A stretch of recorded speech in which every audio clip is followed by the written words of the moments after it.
Welcome to Inside Badger Nation on Madison CW. Now your hosts, Ben Wargel and Phil Dawson. Welcome into another edition of Inside Badger Nation. Should call this edition Domination. Got plenty for you. My name is Phil Dawson for the Big 1070 Radio here in Madison. Joined as always by Ben Wargel, the editor and publisher of BadgerNation.com. Plenty to get to today.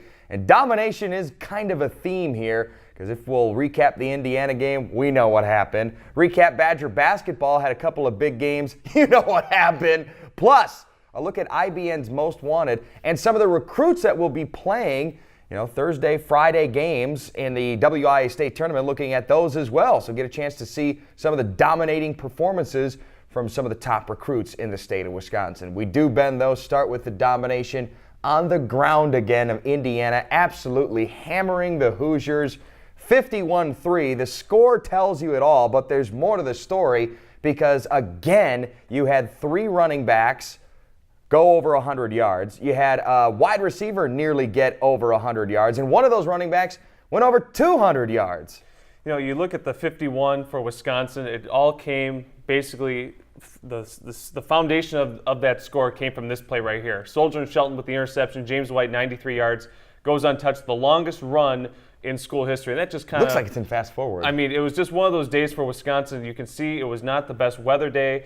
Indiana kept just fumbling all over themselves. They had three non-forced fumbles in this game. That was the first one from the quarterback to the backup running back, and then 4 plays later, Melvin Gordon's in, and you just knew this game was going to be a rout. I think there's a lot of positives taken from this game. Jack Russell, 3 for 3. He's now 5 for 5 the last 2 games. That was a kind of an issue early in the season. It's not anymore, especially on a tough day to kick. But what really impressed me, Phil, more so than the 51 points, was the 3 points Wisconsin only gave up. Indiana came in averaging over 40 points a game, a ton of yards. Wisconsin held them to season lows in points, in rushing yards, and in total yards. Just a dominating defensive performance by Wisconsin. And it's a game that Wisconsin knew they were going to win because, frankly, they always beat Indiana. I mean, in this 9-game winning streak, they beat Indiana by 20 points, I believe 6 of the 9 times. It's really just been a one-sided domination the last decade or so. It has, and the defense you were talking about, listening to both Dave Aranda and Gary Anderson this week, there's Corey Clement. He gets into the end zone. He was over 100. But listening to both those guys talk defensively this week, there was some legit concern about Indiana's offense because what they do well has been kind of the Achilles heel of the Badgers' defense, the youth, the inexperience that they do have in the back secondary, the back end of it. And sure enough, they came to play. Opening drive of the ball game, Sojourn Shelton, who may be a candidate for Big Ten Freshman of the Year, I think picking off his 4th pass of the year, and that defense shutting down an Indiana offense that had put points up on everybody. We know their defense is bad. You can see it right here. But their offense is good. They were second best in the Big Ten. They got shut down all the way across the board, just the 3 points. And again, a very dominant performance by this Badger defense with the help a bit too of Indiana's offense, but very impressive performance, again, against an offense that was giving a legit concern to Gary Anderson and that defense. Yeah, Indiana has 5 receivers that have all gained over 1,000 yards this year, and Wisconsin basically shut everything down in the passing game. And unlike Wisconsin only threw the ball about 15 times, but Indiana threw the ball quite a bit just because they were without their starting tailback and just needed to really rely on their strength. And Wisconsin's young secondary, I mean, this was something we talked about all year, Phil, kind of with the youth of this group losing 3 seniors off last year's Rose Bowl team. This was probably their best performance, and I think a lot of it has to do with the way they played against BYU. Wisconsin really shut down a potent BYU offense a week before they played Indiana. While the offenses are a little bit different, there's some carryover there. Both BYU and Indiana like to play up-tempo. They're 2 of the fastest offenses per play in the nation, running plays under 20 seconds and just kind of going back to back to back, playing that up-tempo style that Wisconsin has struggled with in the past. And now Wisconsin has seen that 3 times this year at Arizona State, BYU, and Indiana. It's all kind of carried over. And Wisconsin's defense, without question, is playing the best it has on this 5-game winning streak. Gary Anderson, the Badger head coach, certainly liked what he saw, especially heading into a big rivalry game with Minnesota this week. It was a very solid game all the way across. Very proud of the kids after I watched the tape. Very proud of the coaches at the game plan that they put together, the execution. Everybody was on the same page, and it was what we asked for. Offense, defense, special teams all contributed. They all needed to be able to contribute in that game, and the kids were excited, had a lot of juice, a lot of energy, a lot of passion for the game. Another great crowd, and it was just a terrific day to be a Badger and obviously get that. So Coach Anderson right there, and we know that the rivalry this week, very important. It's been dominated by the Badgers, last 9 straight going to Wisconsin. But finally, there's a little juice to this game this week, Ben, because you have a Minnesota team that's rattled off 4 straight wins. The Badgers have rattled off 5. They're both 8-2, and again, this game could make Minnesota's season. Yeah, without question. I mean, this is a game that in the years past hasn't really meant much just because of how much Minnesota struggled. But you really have to give the Gophers credit. After losing at Michigan without their head coach, Jerry Kill had another seizure prior to the game, didn't make the trip. I mean, after that game, Minnesota really kind of rallied around that coaching staff, and they beat Northwestern on the road. They beat Nebraska for the first time in 50 years. They won a trophy game against Penn State. I mean, Minnesota's got a lot of momentum coming to this game, but Wisconsin's favored by 15 points. It's been domination in that rivalry. It was domination on the hardwood. We'll tell you about it next here on IBN. Back on Inside Badger Nation, Phil and Ben with you, and we talked about domination for the Wisconsin football team. Well, some domination for Badger basketball as well. We start with this team that is now 4-0 as of this taping, but they got to 3-0 by beating a tough squad up in Green Bay this past Saturday. 69-66. Kiefer Sykes is an All-Horizon League player, put up 32 points in that game for Green Bay. But the Badgers had their answer, and his name was Frank Kaminsky. Had a big second half in that game, and the Badgers also got a real nice performance from Bronson Koenig as George Marshall was missing because of a concussion. So a big win there made them 3-0, and then they came back to the Kohl Center earlier this week, and that's when the magic happened. History made at the Kohl Center with one Frank Kaminsky. Take a look here. This is what he did Tuesday night. Here's Big Frank against North Dakota, the up fake, left hand, got it. That's 43 points right there, Ben.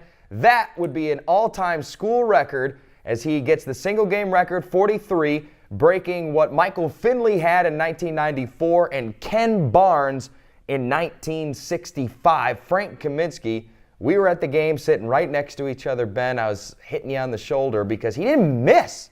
Basically, he only missed 3 shots all night. I don't think we will ever see a performance like that from another Wisconsin basketball player for a long, long time. I mean, he was outstanding. And, you see these guys put up these astronomical numbers in the college game, and you think, well, he had to have taken 30 shots. He had to have taken, just a ton of just wild shots. He didn't. Kaminsky was 16 of 19. He was 6 of 6 from three-point range. He was 5 of 6 from the free throw line. He did post-ups. He did mid-range jumpers. He did everything within the Wisconsin offense. And the other kind of neat thing about this, too, is that he didn't do anything outlandish when he started getting up there in the high 30s. He played within the offense. He was taken out originally with about 4:37 to go. Bo put him back in with 3 minutes to go, gave him 2 possessions. Took him out. Yep. So we thought, he's going to be a point short. And then Bo apparently said that the players on the bench were kind of egging him on a little bit, give him one more possession, give him some more time. And apparently this happened to Bo Ryan when he was young. He had a chance to break a scoring record when he was in college, and he was taken out of the game. And apparently his dad gave his coach, Ron Rainey, some grief about it for many, many years. For 30 years. For 30 years. And so Bo said he thought about Frank's friends, his parents, his teammates, and he said, Frank, you got one more possession. We're going to give you if you get the ball, go for it. If you don't, that's it. His teammates got him the ball, and it was just a special end to a special night where Wisconsin goes over 100 points for the first time in 18 seasons. It was a magical performance for Frank Kaminsky, and like you said, within the offense. And it's what big men have been able to do here at Wisconsin is stretch a defense because of their shooting range. Not the only thing that happened in that game either, because as cool as it was, a historic moment without a doubt, we did see some of the flaws of this Badger team too. They are still young, and that shows defensively. And the new rules, you can see that the other players and teams are trying to adjust to as well, leaving wide open lanes. And this is Troy Huff right here from North Dakota. And you can see very slow on the help defense. Now the strip was there, but the help defense, the younger players trying to be in the right position at the right time. Huff went off for 37. So you had back-to-back games where an opponent went over 30 for or against the Badgers. So that's something that they definitely need to work on. But the thing about it is that this team can score. They were at, I think, 1.39 points per possession in this game, which is right where Bo wants to be, even more so. Yeah, they had 73 possessions in this game. I mean, that's more than Wisconsin had in like a couple of games combined last year. Frank Kaminsky scored 43 points. That is as much as Wisconsin scored in 2 games last year. So it just kind of shows that this team is evolving a little bit. This was and yes, nice. Sam Jam. Decker, and I kid with Sam, I said, how's it feel to have the quietest 19 points in school history? Sam Decker scored a season high, but no one was talking about that afterwards. And you're right, Phil. It's one of those things where Wisconsin defensively, they have a lot of new pieces in place. There's a lot of new rules in place now this year, so there's going to be a lot of adjustment that's going to go through. And I think the game tonight against Bowling Green and then Saturday against Oral Roberts, 2 home games here, are really going to help Wisconsin continue to quickly turn the page, adjust to new teams, and to continue to improve on the new schemes. Because next week they go down to Cancun and play St. Louis on Tuesday and a very talented West Virginia or Old Dominion team on Wednesday. So it continues to be tough for Wisconsin here going down the road. But the other thing about Huff, too, his mom, Teresa, is a UW Hall of Famer. Still the all-time leading rebounder in school history for women's basketball, and the only player, man or woman, to have his or her number retired by Wisconsin. She was there and obviously was very impressed by her son's performance. And that's kind of a special thing.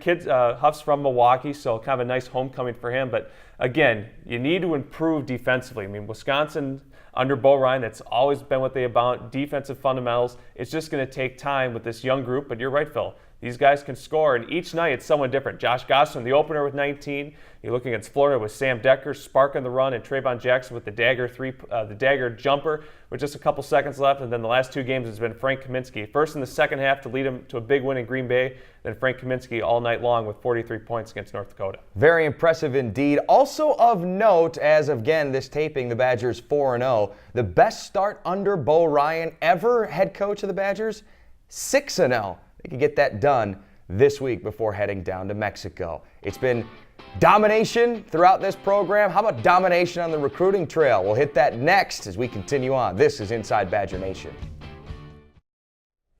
Welcome back to Inside Badger Nation. Phil and Ben with you. We've dominated football, basketball. How about on the recruiting trail? It's kind of what we like to do here, so hope you enjoy it too. Let's take a look at some of the faces that are now part of the Badger football squad. We start, Ben, by going with Caleb Kinlaw, a recruit from South Carolina, running back. We touched on him just a week ago, correct? We're doing pretty good with our IBN's most We're nailing wanted. him. Caleb Kinlaw is a very talented running back. We profiled him last week. We're going to talk about him some more because now he's a Badger, Phil. And look at him go. He came up for an official visit to Wisconsin as a Georgia Tech commit. A couple of days later, he flipped to Wisconsin. Kinlaw provides an element to Wisconsin that the Badgers are going to be losing next year with James White. He's that change of pace back. He brings a new dynamic to Wisconsin's offense that the Badgers really, really wanted. I mean, Wisconsin had some higher ranked players that they were going after. I mean, Chris James is one of them, a 4-star kid from Illinois. But this kid, Kinlaw, really provides that element for Wisconsin. He's played a little injured this year at times and has kind of struggled with his health, but when he's healthy, he's that dynamite guy that can go outside the tackles, kind of like we've seen with James White here the last couple weeks. And Kinlaw is very strong academically. He's a great fit for Wisconsin. He's a really solid find for the Badgers. Now it's 2 running back commits in this class, and it's a really solid running back duo. Now, I should ask you, too, because this question does come up with the addition of Kinlaw. What does this mean for a guy like Joe Mixon? Because everybody knows Joe Mixon high on that list as well. So what do you think that means? Well, Joe Mixon is still going to be accepted if Wisconsin, if Joe Mixon wants to commit, Wisconsin will accept his commitment. He's just one of those dynamite running backs that you just don't find everywhere. A 5-star kid out of Oakley, California, and a guy that does so many things really well. He's already an All-American, scored 7 touchdowns in his opening playoff game. But the thing is that everyone else is after Joe Mixon. Mm-hmm. He's looking hard at California. He's looking hard at Oklahoma. I think Wisconsin, because his visit happened so long ago, over a month ago, and now he's starting to look at other schools. He's looking at Florida State, went unofficial there. Alabama's been talking to him here the last couple of weeks. I think it's just hard for Wisconsin to stay relevant when he's going up against so many really good program schools. So, I think it's going to be a long shot for Wisconsin to get Joe Mixon, but I think these 2 kids don't change the fact that Wisconsin would really love to add a 5-star running back to their stable. Now, for the past couple of weeks, we have seen the Wisconsin kicking position get a little bit better. Jack Russell, I think you said 5 of 5 in the last 2 games. Well, we also heard from Gary Anderson that they're going to get a kicker because they did get rid of Kyle French. He's done. He's gone. So, who's this? From Tennessee, I'm going to go with Raphael Gaglanon. Very good, Phil. Very Yeah. good. This is a kid who got an offer on Sunday from Wisconsin. He committed shortly thereafter. He committed on his official visit despite not seeing the game. And these highlights may be a little boring, but there's a theme, Phil. What do you think it is? He makes his kicks? He makes his kicks. I mean, this is a guy who grew up in Brazil. You can tell by the last name. And he came to the United States about 3 years ago, lives in Chattanooga, Tennessee, and really came from a soccer-style kicker to a guy that really has transformed his kicking style to kind of fit the football level. You see, very fluid in his kicks. This is an in-game highlight, 47-yarder that he nails. And he's a guy that's about 10 of 14 this year. He's made a couple 50 yards. He just missed from 63 yards, he told me, this year. And a guy that really was excited to come up to campus, really was bummed out when he actually missed the entire Indiana game, but he said just the facilities, the opportunity to come in next year and compete, and just the players in the program, and the fact that he's going to be able to come in next year and be a part of a healthy, what he calls a, quote, healthy kicking competition, just really has him excited. And now Wisconsin's up to 20 verbal commits in this class. Probably can see him taking about maybe 5 to 6 more. And Wisconsin's off to a great start. This staff fills all of the needs, all the gaps in their roster right away. I mean, you look at the wide receivers, they get a couple of those guys, you get a kicker. They really are progressing, and it's really kind of a neat thing what Wisconsin's doing. They're already top 25 with this recruiting class in the country. Well, and also it's interesting, too, that the Badgers do give a scholarship to a kicker, because otherwise you're talking about walk-ons and earning them, and this time they're going with the kid that is a proven kicker because they need it. I mean, think about the games where they could have used a kicker. Even thinking back to this year where everybody's all up in arms about the Arizona State game. We don't even know if that kick would have gone in, right? So now they have a kid that they think that they can count on and should be a big part of this team in the near future. Yeah, without question. I mean, he's a kid that's going to fit right in Wisconsin. Like Jack Russell's a walk-on. Kyle French had a walk-on for 2 years before getting on scholarship. They're putting the faith in this kid right now. Picked Wisconsin over a North Carolina State scholarship and many other BCS scholarship. This is a pretty good find for the Badgers. Right, and we will take a look more at some of the other Badgers, their most wanted, and etc. coming up in just a little bit. But when we come back, we will tell you about what to look for in the Wisconsin State Championship games, because they're happening at Camp Randall today and tomorrow, and got to keep an eye on those as well. And as the Badgers do continue recruiting through this stage, other final hits that you think that they have to do before we kind of move into the summer recruiting period or the post-winter recruiting period? Well, I think they need to add some defensive backs. They have quite a few defensive backs coming in for the Penn State game. The Penn State game next weekend is going to be another huge recruiting weekend. It's not going to be as big as the Northwestern weekend, but without question, there's going to be a number of really talented players coming in. They're bringing in T. Shepard, who we've talked about on this show before, a 4-star junior college cornerback down in Mississippi. He's going to be coming in. A lot of other kids coming in. We're going to talk about that next week, but it's going to be another huge recruiting weekend. Got to shore up that secondary. All right, we'll take a look more at some recruiting when we return. This is IBN. Hey, what are you doing? Probably cruising on YouTube, right? Well, search for us, Inside Badger Nation. We can find all kinds of videos of us doing this on the YouTubes. Plus, at In Badger Nation on Twitter, keep you up to date on what's happening on the show and in the recruiting world. Certainly go there as well. And email us, insidebadgernation@gmail.com, because we do have our email of the week. And this week, as always, brought to you by Restaurant 608. 608 Restaurant and Bar, downtown Madison, 212 State Street, where 608 is more than just an area code. And our email of the week, courtesy of Mark in Madison, Wisconsin. He says, what players should we watch for during the WIAA State Championships? And Ben, a couple of certainly Badger-related players. Yeah, 3 Badger commits playing tomorrow. Mark, you look at the first game, Division III, Jaden Galt from Monona Grove High School, a guy who's been committed for Wisconsin for many, many months. He committed 2 August ago, August of 2012, and he's a guy that certainly is the highest ranked player in the state of Wisconsin, a 4-star kid, a guy who kind of opened up his commitment a couple weeks ago, went on an official visit to Arkansas, but then went to the BYU game and kind of reaffirmed that he's going to be playing at Wisconsin, going to be enrolling in January, so this will be the last time you get to see him in a high school uniform. Then you look at the Heartland Arrowhead Franklin game, that's the late game in Division I. You look at George Panos and Billy Hirschfeld. George Panos, the first commit of the 2014 class, committed at the spring game 2 spring games ago. So these are 2 kids, Jaden Galt and and George Panos have been committed for quite some time. And Panos, another big offensive lineman, interior lineman, the son of the great Joe Panos, who led Wisconsin to a pretty impressive Rose Bowl win a bunch of years ago. And Billy Hirschfeld on the defensive line, a kid who was actually the recipient of the last scholarship that Brett Bielema ever offered as the head coach of Wisconsin. Hirschfeld, unlike the other two kids, really didn't commit right away. He kind of took his time with it, looked at some other schools, but kind of decided that Wisconsin was the place he wanted to play. And Hirschfeld had a quiet state championship game a year ago, was barely noticeable on the field. Of course, they really dominated Sun Prairie in that game too. So it'll be interesting to see how Hirschfeld really has grown in the past year. Franklin, great quarterback, and Sean McGuire, he's going to play at Western Illinois next year. So kind of a fun matchup there in D1. Those are the three Wisconsin kids to look out for. It should be some great football at Camp Randall tomorrow. There you go. That's our email of the week question. Again, you can write us one as well, InsideBadgerNation@gmail.com. We do have a recruit of the week, and man, we got, look, Krenwick Sanders, there he is, 6'2", 187-pound wide receiver.